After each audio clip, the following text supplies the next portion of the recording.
Good evening, everyone, or good afternoon if you're on the West Coast.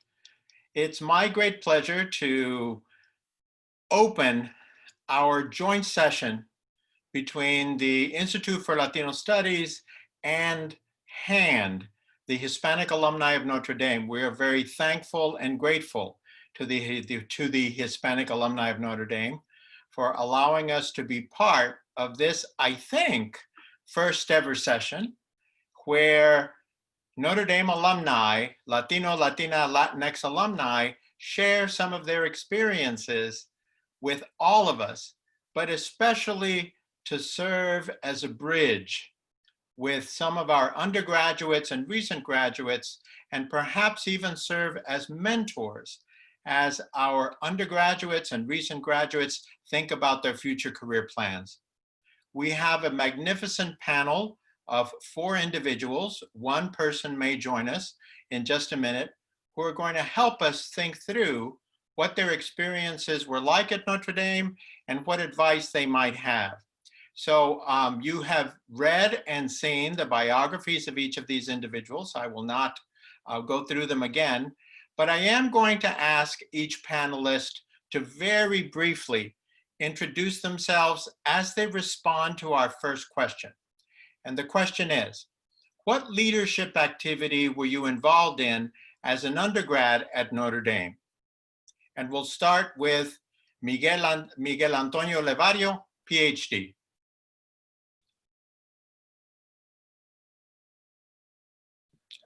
Good evening and good afternoon to everybody. I had myself on mute, so I apologize for that. Yes, as Dr. Fraga mentioned, my name is Dr. Miguel Levario. I am a U.S. historian and borderland studies professor here at Texas Tech University. I graduated from the University of Notre Dame in 1999. I'm originally from El Paso, Texas. Actually, quite literally, I'm actually that's a little bit of a lie. I'm actually from Anthony, Texas, a town in 2 states. We're on the Texas side, not the New Mexico side. But I come from a family of a bunch of Domers. I have an identical twin brother, Jose Daniel Levario, who is also a 1999 grad, and Rene Levario, our younger brother, who is a 2000 grad. Some of the leadership roles that I took on at Notre Dame were actually in more of sort of the upstart type of organizations, participating in the first ever, and I was glad to see that it's still alive and well, the Ballet Folklorico Azul y Oro, Ballet Folklorico. I was actually in the founding group, and that's the fact that it's still alive and going. I'm very proud of that, because I should not have had any dancing shoes whatsoever. I felt bad for my partner as I stepped on her quite a bit. But we, participated in the Latino organizations there. I actually was a transfer student at Notre Dame. So I brought in a whole different experience coming in from the University of New Mexico, and just being involved with the Latino organizations there, being involved with my dorm at St. Edward's, but really just reaching out to other Latinos on campus. Thank you very much. Prisma Garcia, please.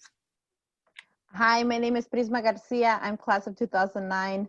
In 2010, I did the STEAM program, which was actually the first year of that program. I'm the vice chair of the Hispanic Alumni of Notre Dame. And if you don't know about that particular group, it's a subgroup, the Notre Dame Alumni Association. We're an affinity group, and we are here representing our students, our alumni, our families. And so I believe the question was related to leadership. Of course, I feel like I continue to be involved in a different capacity, but as a student, I would say I tried a lot of things. I was involved with Mecha when that existed, did a little bit of mentoring of students in the community, joined La Alianza for a short time frame, was not a part of mariachi, but I did wear the outfit from time to time because my roommate was a part of it. And did a lot with the Center for Social Concerns, and at one point did the multicultural coordinator position at my dorm, which was Lions Hall. I guess I skipped over where I'm from. I was born and raised in Dallas, Texas, in a neighborhood called Pleasant Grove in the Southeast, a very Latino community, and I'm actually back here now. And so I work within nonprofit management and have really engaged within the philanthropic community here in Dallas. Wonderful. Thank you very much, Prisma. Dr. Javier Galan, MD. Hi, everybody. My name is Javier Galan. Thank you for having me, and good afternoon, good evening. I am from the class of 2012. I'm originally from El Paso, Texas. You guys are seeing a theme here tonight. Born and raised in El Paso, came to Notre Dame at the young ripe age of 18. And now I am a pediatrician over at the South Bend Clinic. My wife is from Chicago, from the south suburbs. So she didn't necessarily want to move back to Texas. So Notre Dame and South Bend community was a good compromise. We really enjoy being here. As far as what kind of leadership activities I was involved in while at Notre Dame, like Prisma, I overlapped with her a little bit. I was involved in MECHA. I was one of the treasurers there. So like she was mentioning, we were involved in community activities, I think tutoring at St. Adalbert at that point. And they were also doing a lot of events to bring attention to immigrant issues that were current at that time and still very much important and relevant. I was part of Coro, which really helped me establish a lot of good relationships within the Latino community and meet a lot of students, a lot of mentors through that. I was also part I was co-president of the Minority Pre-Medical Society through the Multicultural Students Programs and Services in LaFun. And that really helped us bring a lot of physicians who were underrepresented in their fields to Notre Dame, speak to students and help us understand, kind of like what we're doing now, serve as a bridge and mentors in the medical field. And we also did a lot of community work through the Minority Pre-Medical Student Society.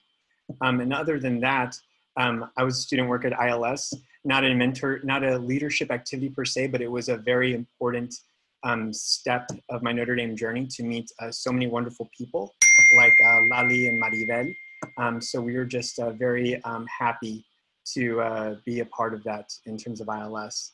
So thank you for having us, and we're just so excited to be a part of this community. Thank you, Javier. Lonnie Limon, please.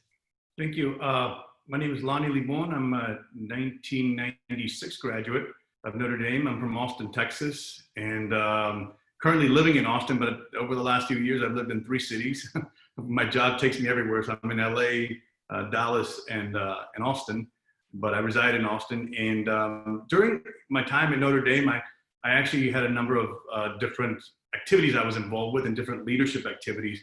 I was my class representative for my hall and in student government. I also was the president and vice president at different times of HAO, which I believe was the predecessor to Alianza. I don't know if Alianza is still around, but it was called HAO, Hispanic American Organization, which I think Mari Fuentes was one of the co-founders. I was also on the Notre Dame rugby team for a year, and until the person in front of me broke his neck, and I'm like, maybe I'm not going to play rugby anymore. And for my friends that are watching, they'll laugh. I was also the vice chair of public relations for the Papa House. It was really just, it's a joke for those that know, the inside joke, but we had a house of probably 8 Latino guys that lived together, and that was where we kind of had our social gathering place before there was an ILS, before there was other things. So you could either go to the swim house, or you could go to, one of the other kind of athletes' houses, or you could come and hang out at our house. So it was an inside joke, but it was a fun place for us to kind of have a sense of community. So yeah, that was kind of my scope of my leadership activity, all kidding aside on the other stuff at Notre Dame. Thank you very much, Lonnie. Thank you. So I have a question about giving advice. What advice, given your, as is indicated in your bios, your incredible professional success, your clear aspirations to continue to have success, what advice would you give yourself if you were giving advice to yourself when you were an undergraduate at Notre Dame? What would you want to have known now that you know it because of your professional experience? What would you want to have known that would have helped even further to contribute to your success at Notre Dame? Miguel? Thank you. I really like that question because it's a question that I talk about in my classes here at Texas Tech, because I used to teach a course and a program that helped community college students transition to a four-year university. And that's one of the discussions that we have. And I think the advice I would give is, don't be afraid to follow your passion. A lot of times we are with well-intentioned parents or guardians or mentors to go into fields that maybe don't complement us, don't complement our skill set, don't complement our personalities. But we're afraid that if we go into the humanities, for example, how are you going to make money? What kind of job are you going to get? This and that. And yet, or you want to be an artist, or you want to be a dancer, or you want to be a musician. You know, we're often afraid to venture into those fields because they don't pay or something like that. So we're often, going to other fields that people feel safer about. I wish I would have not just heard that, but I wish I would have followed it, and not because I regret anything that happened to me in the past. I've been very fortunate to be in positions like transferring to the University of Notre Dame, going to Stanford for my master's, and going to the University of Texas for my PhD. I think all things happen for a reason. But I think that, my first years going into undergraduate, I wish I would have been more secure with my passions in going into the humanities. And because that's where I ended up. That's where I wanted to be. I wanted to be an educator. I wanted to be a scholar. I wanted to be a writer. And fortunately, I'm able to achieve that and be able to participate in that as my career goal. But I just wish I had the advice of, don't be afraid to follow your passions, because if you're passionate about it, if you're committed to it, you'll make a living. You'll be able to live the life that you want, or at least close to it. And I'm very fortunate that I have a home, I have a beautiful family, and I have everything I need. And more importantly, as I tell people, if I won the lottery tomorrow, I wouldn't quit my job. I would certainly stay with it. The only thing I probably wouldn't do is teach summer school and give myself that break. But I certainly, I would still be a professor until I absolutely cannot. Wonderful. Thank you very much, Miguel. Prisma? Yes, I guess this is a great opportunity for me to plug the institute and the minor and the supplemental major. I was a Latino Studies minor, and on the same note that Miguel mentioned, I thought, what am I going to do with this? But now I realize that it's a huge part of what I do every day, and I learned so much about myself. And on that note, I would, just share the advice to all students to value the importance of your own personal story. I think sometimes we're a student at Notre Dame and we don't maybe check all the boxes that a typical Notre Dame student does. And so for me, it's been very valuable in my career to bring my personal story, bring my whole self. I'm not just a title and a place of employment. It's share my personal story and how that could be so powerful. And then also focus on strengths. I think oftentimes I focused on how can I improve? How can I fix this weakness? But if I focused on strengths, then I could really lead by that, right? And there are books about this, right? Of course. And mentors, seek mentors. I know that our parents are usually our first mentors and we don't even recognize that. And then moving into our career, asking for help. And of course, I've made several, friends and great mentors at Notre Dame and outside and even within the community. Here in Dallas, I've been able to really, share my story and build great relationships. Wonderful. Thank you, Prisma. Just want to remind our audience that you can submit questions through the question icon on the bottom of your screen. So please don't hesitate to do that so that we can get to them later on during our program. Javier? Yes, so I want to echo what Miguel and Prisma were saying. It's important to definitely follow your passion and definitely seek mentors and not forget who you are. And to add to that, I think twofold is get some sleep if you're going into the medical field. Residency is one of those things where you wish you would have slept a little bit more. But also, as far as underrepresented students, so Latinos, Black students, all underrepresented students, it's about not forgetting where you're from and not forgetting, like Prisma was saying, your personal story and really incorporating that into your careers, whether that's in academia, nonprofit organizations, business, medicine, law. It's very important to get caught up in the day-to-day and lose sight of not necessarily who you are, but the reasons of why you went into your chosen field. And I think it's, for me, giving me a lot of purpose in really refocusing on the Latino community and where I've been and underrepresented students, and really trying to focus that into how I practice medicine and how I interact with patients who are of all backgrounds, but especially of people who are of a similar backgrounds, and really understanding how to best support them and bolster them. So all of these things are wonderful, wonderful recommendations and advice. And I just also, one more thing is valuing the importance of relationships like this, mentorship, networking, and not networking for the sake of getting ahead, but really understanding how people at each step in high school, wherever you guys were from before, Notre Dame, in your professional schools and beyond, how those people are all guiding lights and really shape who you are, and not forgetting that. So those are my 2 bits of advice that I wish I would have known. Thank you very much, Javier. Lonnie? Yeah, thank you. I think I know, and Mari Fuentes knows me well. She knew me when I was an undergrad student. I have one piece of advice and an outlook. The piece of advice is don't have imposter syndrome. I don't care if you come from a little town in Texas or in the Valley in California, if you're from East Chicago, you cannot doubt yourself when you get to Notre Dame, because you're gonna encounter people that have money, they have a lot of backing from an academic perspective. They've gone through all the training that some of us did or did not go through. And you just can't doubt yourself. And you can't let that imposter syndrome take you over, because you're there for a reason. And that's the advice I would give them. Knock that stuff out of the way. And the outlook I would say is treat it like you just won the presidential election.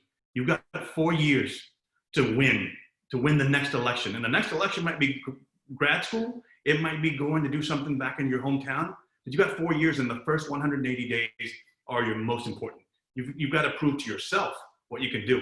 So I think when you go in, treat every day like it's very special. My mom was the one that reminded me of that. She said, when you come in, she said, don't give up. Every day is special. You're there, and there's a lot of people that are not there.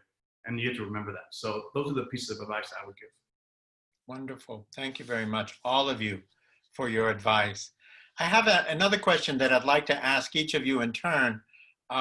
What is the biggest challenge that you have faced in your professional career so far? The biggest challenge that you've faced in your professional career. Now, you're all Notre Dame grads, so you're all successful, so you're all going to focus on the positive. But sometimes there's just as much to learn from the challenges that we face, and we don't talk about them often enough.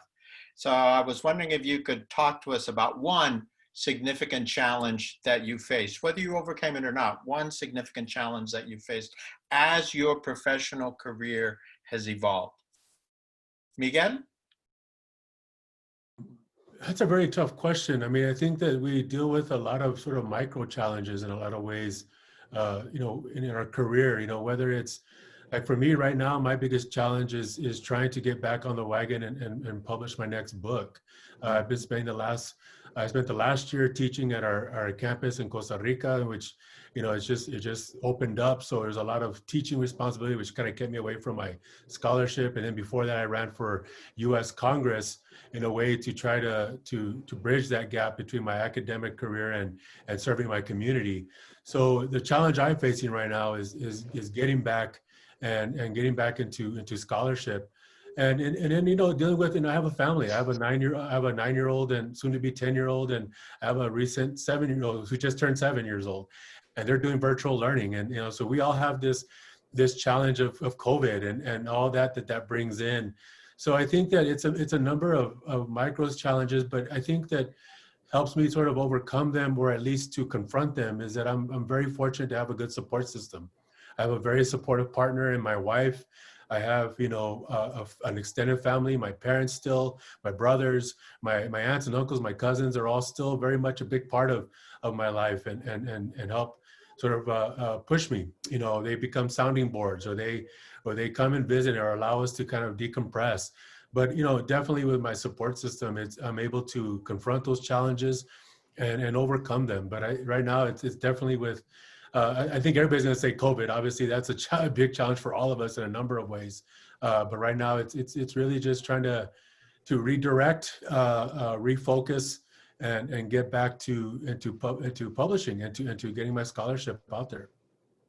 Wonderful. Thank you, Miguel. We have an additional panelist who's joined us. Mari Fuentes. I'm looking for your last name, Mari. Martin. Mari Fuentes. Here we go. Mari Fuentes Martin. No, Casada soy Martin, but everybody still calls me Mari Fuentes, for those of you who knew me back in the Hi, Mari. day. Nice to see you. We haven't seen each other in quite a few years. Hace muchos años. I graduated in 89. And we both look just the same. We should Exactly. say that. Well, I think life has been good for us. It has. Mari, I'll ask you the questions that we asked the other panelists. Could you talk to us a little bit about what type of leadership activity you were involved in as an undergrad at Notre Dame? And could you also tell us, as the other panelists have, what advice you wish you had given to yourself, given your professional experience now, when you were an undergrad? Mm-hmm. That is, what advice would you have liked to have received, or what advice, if you were reincarnated and reborn, what advice would you give to yourself as an undergrad? Well, I'm really proud to be sitting with you all here today. So as I said, I'm Mari Fuentes, class of 89 and MSA 94. As an undergrad, I was highly engaged. I felt like the little chicanita on campus, and I was trying very hard to cast a net, to organize and bring Latino students together. And I often say that I learned a lot about leadership at Notre Dame from my Black friends, because they were very organized, very vocal, and they got all the attention, and they were less than half of the Latino student population. So when I looked around, I'm like, ¿qué está pasando? Like, this isn't right. And so I reactivated the Hispanic American Organization, HAO, back in the day. I'm sure y'all call it lots of more modern things today. And I co-founded the Ballet Folklorico Azul y Oro with my friend Jesus Ramos from Guadalupe, California. So Jesus' mom made us the dresses, and he taught me the dances, and then we choreographed it. So we had 2 Veracruz dresses, 2 Jalisco dresses with Velcro, so one size fits all, and 2 pair of 9-size shoes. Lonnie probably remembers this. And then the guys had 2 guayaberas, and that was it, y ahí vamos. And it was the best of times. You ask about what would I tell people, and then I worked in admissions. I was, I think, the first minority student recruiter in the office. Marty Rogers and I, and under the leadership of Kevin Rooney, who was the director of undergraduate admissions at the time, I think he was really a forward-looking visionary that said that Notre Dame needed more representation of students of color to make the overall experience more meaningful for students overall. What I tell people about Notre Dame, it was the ideal college experience. And my work in higher education has really been based off my 4-year experience. Now, what would I tell myself? I'm going to say that I have no regrets. I'm very fortunate that I'm second gen. Both my parents have master's degrees, and they built our family on a foundation of values, faith, and competence. They give us a lot of confianza. And I have a sister and a brother who went to Notre Dame. So 3/4 of the Fuentes are drummers. But I think my parents taught me to be a risk taker, to know myself and know my values and what I stand for. So no me dejé. So where sometimes I think I'm a little bit jealous that the young domers, y'all have the Latino Institute. Like, that wasn't even a concept. Dr. Fraga, I think, was the only Latino professor I ever had. And when he left for Stanford, puro llorar, we were left with nobody. And so it sounds like y'all have all these rich resources. We didn't have that. Lonnie Pobrecito just had me, I think, when he was on campus. And so I'm very envious that you have today, but I think that I and my generation had to go through that for you all to have what you have. So I'm very grateful for my parents, because I was just very necia, no me dejaba. I just went forward, and I always spoke Spanish, and I didn't sell out to be white. And so I lived in Lewis Hall my freshman year. And I called this girl an Anglo, and she's like, "Why are you calling me an Anglo?" I'm like, well, that's what we call white people. And she says, well, I don't see you as a Mexican American. I'm like, well, I think what you mean is you regard me as your equal, but I'm not white. And that like shocked the bejesus out of her. And so I always stuck very hard to my Chicana roots. I'm a Valley girl from South Texas on the border, and my parents taught us to be very proud of our cultural background. So what was the question that you asked right now? The greatest challenge you've had in challenge. your professional career. Okay, so being in student affairs can be a very hard emotional job. So I think what I hope I demonstrated in my leadership is congruence, that the values I espouse and the values that I practice in my work and with my family are aligned. And I think it's very hard when you're challenged by powerful people to bend your will to what they want. So before I came to the beautiful city of San Antonio to be at Texas A&M San Antonio, not UTSA, Texas A&M San Antonio, as the Vice President for Student Success, I spent 4.5 years at LSU as the AVP and Dean of Students.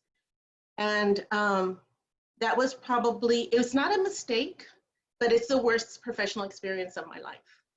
Because I'm working at a predominantly white campus whose Greek values and what I call year-round Mardi Gras shapes the social, cultural experience for LSU students was so, I don't want to say offensive, it was so hurtful.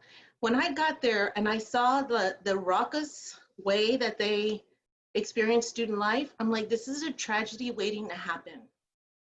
It's a tragedy waiting to happen. And unfortunately, 2 years later, a freshman student died of hazing. And then my colleagues were like, oh my God, Madi, you were right. I didn't want to be right. I wanted to fix it 2 years ago, but I took so much personal attack. And I'm not a social media person, but that's where the students got me. And my 16-year-old son, who was in high school in Baton Rouge, was approached by people like, what the F is wrong with your mom? And so my son came back to the Valley to grow up with my brother. And I had to let him go because I wasn't going to let them beat me for doing the right thing. So I was, a lot of other things happened at LSU, but it also confirmed for me that I belong at an HSI to make a difference for others. So I'm a super llorona, so I'm going to stop. But I've experienced lots of challenges, and I hope people will always stand up for what's right. Thank you very much, Madi, for your honesty and for sharing with us what you just shared. HSI, for everyone, is a Hispanic serving institution where a minimum of 25% of the students enrolled are of Latino origin of some sort. Prisma, greatest professional challenge you faced so far? Greatest professional challenge, I think that you know, it's not just being Latina, it's also being a woman. You know, I think, you know, this year we're celebrating 100 years of suffrage, right? Women's suffrage, which, you know, is also very different for Latinas, right? So in just thinking that, like, you know, yes, there have been some changes, but I know that that's been a challenge. And also, I would say in the type of work that I do, you know, the disparities are very, you know, present, right? When, you know, working it for an organization that, you know, we work a lot with white philanthropy, right? And so it's something that comes up every day, and it's something that I've had to work through personally, and how do we change communities, but then bring up the assets that communities have. And sometimes I sit on the edge, and when you look at maybe my professional background and my academic background, it can be, oh, Notre Dame and all these things, but I'm always, and I mentioned the personal story component of it because it's so important in my work, because otherwise, you know, maybe I get placed in a certain box, right? But I feel that it's so important. But those two things together, I mean, it's a big challenge. Sure. Thank you very much, Prisma. Javier? Yeah, so hi, Madi, nice to meet you. And I, again, just kind of what everybody's been saying, what really struck me is what Lonnie was saying about imposter syndrome. I think in a lot of professions, that can really creep into a lot of people's mindsets, especially as you kind of go to the next levels. Again, whether it's professional school, starting a new job. And I think it's very important to, as for myself, just being surrounded by a lot of people who didn't share the same background as I had, being reminded that you're able and you're worth it and you have purpose, and really like echándole ganas and doing it. I think that's the most important thing. This has been kind of culminated or manifested in my professional life in so many ways. Taking exams, being in the hospital, and with predominantly white attendings who don't really understand how Hispanic patients operate or Latino patients operate, and I'm kind of seeing that interaction fail a lot. So it's always tough to kind of stand back, but then also sharing your voice and knowing that balance, but also understanding, like Mari was saying, that it's important to always stand up and speak to what is right, no matter the situation. I know I'm being very vague, but it's hard to really pinpoint stuff when it happens so frequently. So that's going to be the most important thing. Just even though you might feel less than, you guys, no matter your background, are more than capable, especially with your Notre Dame education. Thank you very much, Javier. Lonnie? I'm just unmuting. I think the biggest challenge is that, ambition can be intoxicating, especially when you come from schools where you were a person who was always at the top of your class, top 5%, 10%, whatever. You come to Notre Dame, then you get that piece of paper, and the ambition wants to top the next thing, right? You want to keep growing and doing, and it can be intoxicating, and you don't know when to stop because you've been told your whole life, like, you got to go because it's your one chance. And so the challenge for me was knowing when to find balance and when to stop. And, I moved around to different cities, to New York, Chicago, LA, and Dallas, and sometimes back to the same city because of a job, for money and for ambition. And as a 46-year-old man now, almost 47, by the way, as a 46-year-old man, you look back and you go, I should have really controlled that ambition and said, there's got to be a balance. But you don't know, because when you come from a family where maybe you were the first one to go to college, all you think is, I got one chance. Let me go for it all. But you sacrifice family. You might sacrifice, personal relationships, or you might sacrifice personal growth for professional growth. And I think when I look back, I think I would tell my friends, slow down, find balance, and ambition will always be there. You can always hop back on, but don't just be ambitious only. So, because I think it's an overall challenge. Like you said, there's no one moment. It was an overall challenge throughout, my career. Thank you very much, Lonnie, and my thanks to all of you, and I'm sure our audience's thanks to all of you for being so honest, so transparent, and so self-reflective and insightful in helping us understand the work that you're involved in. We're going to take questions now from those in our audience, and there are a number of them, and our Associate Director of the Institute for Latino Studies, Paloma Garcia Lopez, will read those questions to you. Thank you so much, everybody. We are learning so much from you. I wish I had potential mentors like all of you. And there are students watching now, over 45 people watching, submitting questions, and I know they'll be reaching out to you afterwards. Right now, we have a question that says, this one is for Javier. How did you best display your personal story when applying to medical school? And how did you find schools that wanted applicants with your kind of story? This comes from an undergrad that's pre-med and also has a Latino Studies minor. Wonderful. Great, thanks for the question. I was just chatting with another potential medical student yesterday, and I was telling them that it's always best to not shy away from who you are, not shy away from your story, no matter how extreme it seems or unbelievable. In my case, just kind of letting you know, my father was from Juarez, and he passed away when I was a very young age. and he was actually murdered, unfortunately. But it seems that story always like exudes kind of like a pity story, but it's very much shaped who I am and a lot of the decisions I made after that and how I was raised up by my mother. So don't be afraid to highlight your life in your essays, and don't shy away from it because that's who you are. Don't try to fit a mold. As far as the second question, what kind of medical schools? I think all medical schools are really fighting for students to, Latino students, Black students, and represented students to fill the ranks. I went to Duke University and I was on their admissions committee for a year, and I got a lot of insight. And we are competing, schools are competing against each other from California, Seattle, Northeast, Dukes of the world in Texas, all for the same students. So I think it's important not to shy away from where you apply.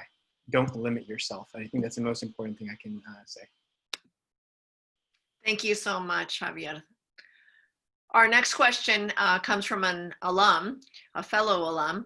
She asks, how has your time under the Golden Dome continued to impact your life and career? And I think this is especially important during Hispanic Heritage Month. So let's have Miguel answer that one. You know, it's kind of similar to my experience when I went on to grad school, and just the experience of, I felt like Notre Dame prepared me in the way that the classroom was set up, the interactions we had with professors, and of course the interactions we had with our classmates, and being able to be in that environment allowed me to transition pretty easily to graduate school at that time. And I think that, and I kind of take that with me, and that, you know, and I think Lonnie hit it around the nose, and Prisma too, about being the whole person, but also not having this imposter syndrome. I remember when I first got this job at Texas Tech, it was my first and only tenure track position. And I remember telling my dad, my dad and my mom helped me move in, and my wife, and I said, I don't know how I got here. Like, I can't believe I'm Dr. Levario, I'm Professor Levario. I don't know. Like, I flat out just didn't know. But you don't have time to dwell on that. You know, if I wanted to get tenure, if I wanted to advance my career, if I wanted to publish the book and articles and so forth, I can't just sit there and start and just think about how I got here. I have to just own up to it. I have the background. I have like I said, the support system that I'm fortunate to have, and so you don't have time to do that, and you can't dwell on it.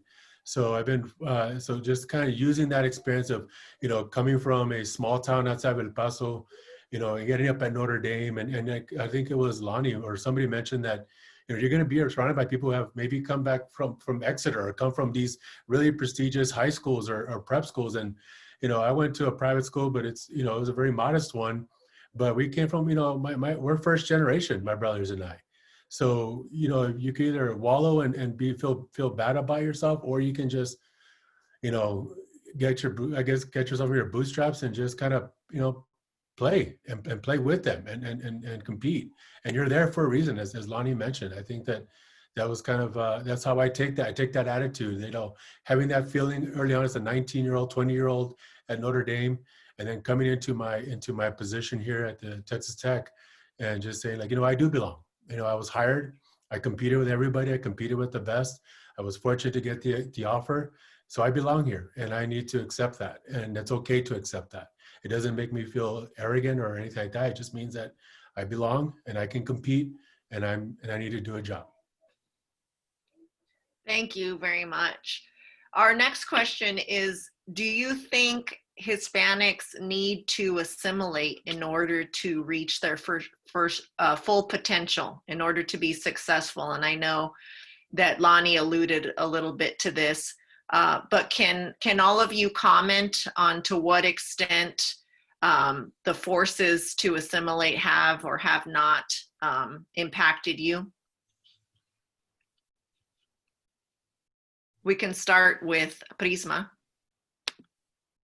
Yes, in terms of assimilation, I think for me, I've never felt the urge, right, to do that. I think that maybe at Notre Dame was the time period when I really was discerning like, who am I, and how does my culture play into who I'm going to be or who I want to be.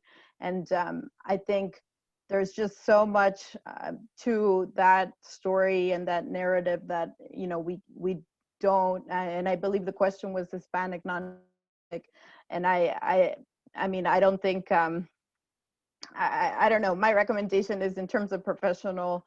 I know that there's something that we call professional in America, but I also believe that we have to bring our whole selves, right? And so I know I've been through a lot of racial equity trainings, and I'm shocked and astonished at some of the things people do, right? To try to fit in. And so I would say, especially now because of COVID, I mean, it's exposed this human aspect of like our society. And so I'm hoping that that would only, you know, help us be more human, be more authentic. And so it's a part of my authenticity. And so, no, I'm not completely for it. I know it happens after generations, but I wouldn't say do that to be in your professional career. Thank you, Prisma. Lonnie, do you want to add anything to that? Yeah, I would say, thank you. I would say be you first, whatever that looks like. If you want to go this way, go that way, be you first. I think I'm going to give you my marketing answer. When you assimilate to a mainstream culture. There's no such thing as a mainstream culture anymore. Mainstream, I mean, you've got Hispanic kids listening to K-pop. You've got Korean kids listening to corridos. You've got, you know, I mean, everybody's mixing it up. So I think in terms of assimilation, there is no mainstream. So let's just let people learn from each other. I would say be open-minded to learn about others that have different experiences from you. Even if you're Latino and you're learning about somebody from LA and you're from Texas or from Miami, be open-minded and take it all in, and then let that create who you are. So I would say don't assimilate, but learn. Thank you. Dr. Fuentes, would you like to add to that?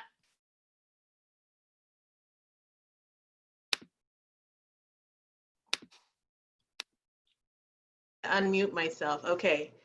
Dr. Fuentes only shows up for graduation. Otherwise, it's just Mari. So, like, I don't need those airs.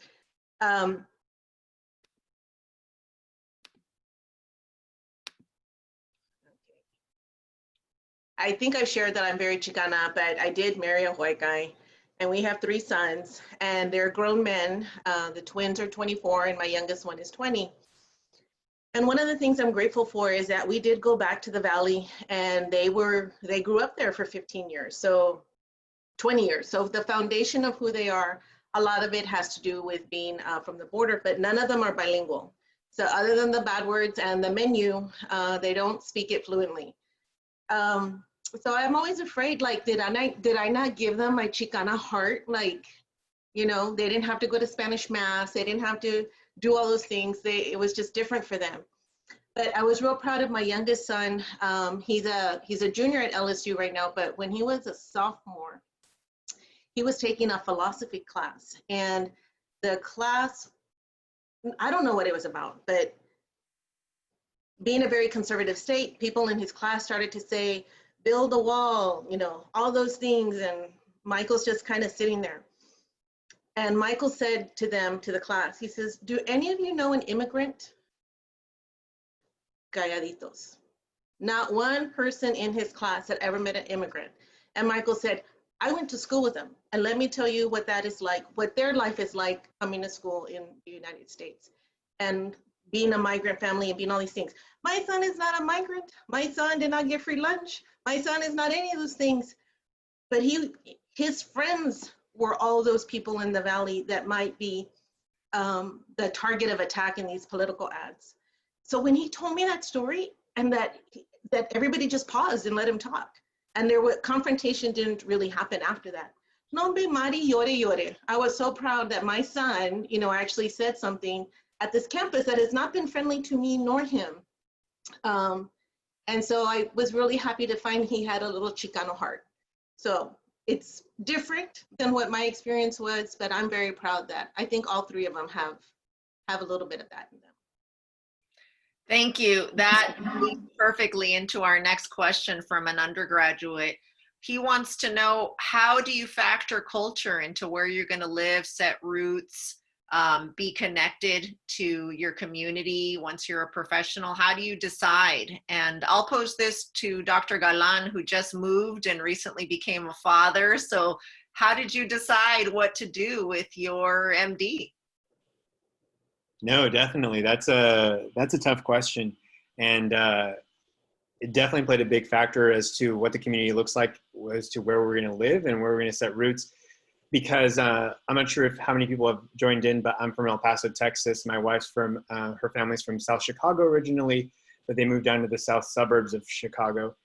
And I tried to take her to Texas and she said no. So like I said, South Bend was a very good compromise because being here during our undergrad years, and my wife was at law school here for a long time, we knew that there was a large Latino community, especially along Western. There was people at Casa de Amistad, and we know Guadalupe Gomez. So we just knew that there was a lot of good community here. I know it's about 15 to 20%, but I knew that there wasn't a lot of representation in medicine.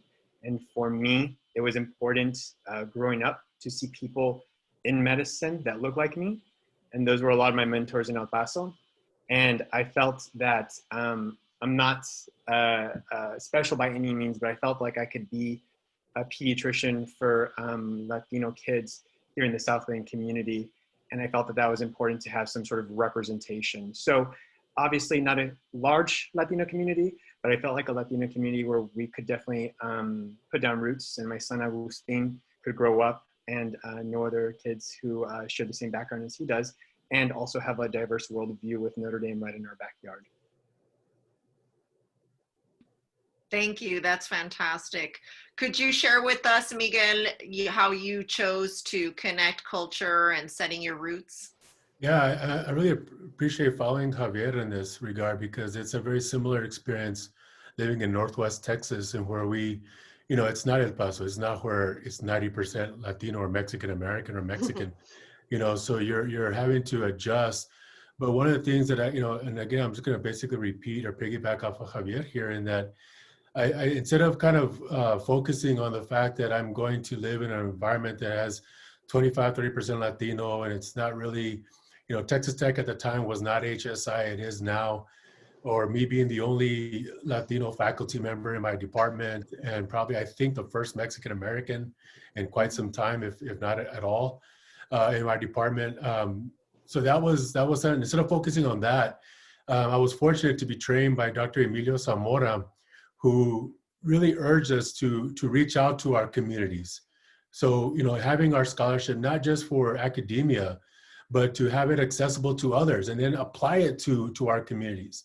So I really wanted to make the effort in reaching out to the Latino community, the Mexican American community here, which because of history, because of the cultural elements here in some regards, it's a very segregated city. So you can go to North Lubbock and you're going to be in the Latino section. So by doing that and being just to represent and say, look, I'm here. You know, you can use me as a resource. You can use me as a mentor, anything you can. But at the same time, even to just show these young men and women, you can come here too. Because a lot of these kids, even though they've lived in Lubbock for generations, or their families have, many of them had never even visited the campus, or never felt like they could visit the campus or be welcomed on the campus. And just putting myself out there and showing them, like, you know what, if anything, you have at least one ally. You have at least one Chicano that's there for you. You have at least somebody who has a similar background as you. So you're not going to be alone if you come to campus and you come look me up, or I come get you. So that was kind of ways of reaching out to culture and bringing culture and not shying away from it. You know, you had the assimilation question earlier. You know, it's not so much about assimilating, but being proud of who we are. And we have that capacity, and we're fortunate to be in a privileged situation where we can be proud of who we are. Because, you know, we have maybe our parents or grandparents who were not allowed to do that, for a number of reasons. And we're fortunate enough that they made progress, that they made an impact to where us, this generation, younger generations, can be proud of who we are. As Lonnie said, there's no mainstream, we should have this celebration of our diverse backgrounds, even though we're all Chicanos or all Chicanas or whatever. Hey, I'm not the same as the Chicanos from LA, we're from the border. You know, even the ones in the valley, they're borderites too, but the valley, they have palm trees and we have cactus and, you know, and we have mountains. So it's a different deal. But anyway, just the idea is that, you know, it's a matter of just being represent, you know, not to sound too trite or corny, but represent and being present. I think that's the word I'm looking for, is to be present for our community in any way we can. Thank you so much for that. Thank you. Our next two questions are actually quite similar, so I'm going to try to rephrase them. They're both from anonymous attendees who I guess found us online. They ask, what challenges of transplanting yourself to South Bend helped shape your current worldview? So what is your worldview now versus then? Can we maybe start with Madi? I think going to South Bend, I had never seen the campus, nor did I know anybody there. So again, I think that comes from my parents teaching us to take calculated risks, but risks nonetheless, because I didn't know what I was stepping into. The recruiter, her name was Rosie Valencia Courtney, and I will say that probably 50% of why I went there was because I met Rosie at the LDZ conference in Austin. But my view of the world is, I kind of felt like if I could leave South Texas and go to South Bend and succeed and flourish, and then begin my career at Notre Dame in alumni and then student affairs, what can't I do? Well, I can't perform surgery or treat a child, and I can't do some of those other miraculous things, but I just don't believe in barriers holding me back. And I think Notre Dame validated that on top of what I had already learned from my parents. Thank you so much. Lonnie? I think we probably all had similar challenges. Those of us that came, and I came from a mid-sized town at the time, Austin, but the neighborhood I grew up in here was probably 80% or 70% Hispanic and 30% Black. There was nothing else in my neighborhood. And you get to Notre Dame and it's a shock, but it's a shock not because I wasn't open-minded. It was a shock because you're learning the code that you need to have conversations. And you go through almost a shock where you're not sure if you're able to be successful within these environments. You're in a small town. And then outside of Notre Dame, I mean, Notre Dame was Disneyland, right? When you stepped outside of Disneyland, you realize that most people had never even seen a Hispanic that was educated, and they would tell you that. That's why I'm saying that, because they would tell you, oh, I didn't know that Hispanics went to Notre Dame, you know? So things like that would happen, and it challenged you. It challenged you because you might have come from a place where you felt very accepted and successful, and all of a sudden you're put into a different perspective. And so I think like Madi said, I think, and then all of the others have said, those challenges only help us to grow. You just don't know as an 18-year-old kid, or even when you leave at 21, 22, you don't know that you're being challenged and that you're being trained for the world. And I think that anonymous person said, how did your global perspective change? A little town showed you that if you can create community at Notre Dame, you can create community anywhere. And literally that's what all of us did who came from all these different places, whether it be from Ecuador, from the Valley, from LA, you know, wherever. We came together and we created community. So you can do that anywhere. And that's how my global perspective changed, you know? And it's not just with people like you, it's with people that want to enjoy things with you. Thank you. That's a wonderful way to close our talk today. I'm sure there's more questions and more undergrads that want to reach out to you individually, and ILS is going to help facilitate that. We will be sending out a form to everybody that joined us today. If any of you want to meet one-on-one or in small groups to talk more deeply about career or personal or cultural advice that you need from the folks that are on our panel today, please respond to our query tomorrow and Monday, and we will connect you to these fine alumni of Notre Dame. Prisma, as an officer of hand, do you have a quick closing comment? Yes, I think some of the, mentorship, that's definitely within our goals this year. We're continuing to support our student organizations and local clubs. I know that we've been able to connect with clubs and work through our diversity council. And, you know, we encourage alumni wherever they may be. I mean, to the point of community, we can bring that community from Notre Dame to our own locations, our own city. And then continuing to advocate. We want to continue to advocate for students, for faculty. And so you'll be seeing a lot more. If you haven't looked us up, we're on Facebook, Instagram, all of those platforms. And we welcome anyone reaching out to us at any point. Thank you so much, Prisma. Dr. Fraga?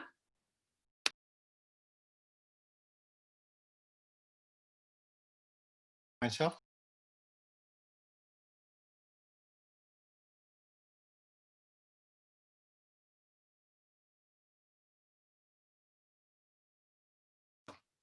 Just want to give a big thank you to everyone, especially our panelists, but also all of you who listened in. And for those of you who are listening in who are undergraduate students, these are your mentors. These people who spoke today, you can hear the insights they have, the experiences that they have. And it's very important that you take advantage of these incredible opportunities that these individuals and other Notre Dame alumni can give you. You know the old joke about, you know, how do you know when someone's from Notre Dame? Well, they'll tell you within the first 30 seconds of meeting you, right? That they're a Notre Dame grad. That's a resource.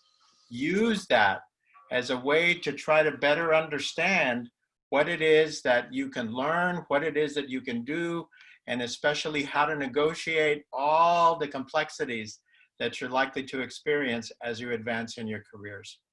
Gracias, everyone. A big, big thank you to Hand. This would not have happened without Hand. This was Hand's idea. So we're very grateful to be able to partner with you to do this, and we look forward to partnering with you in the future. Good night, good evening to all of you. Buenas noches.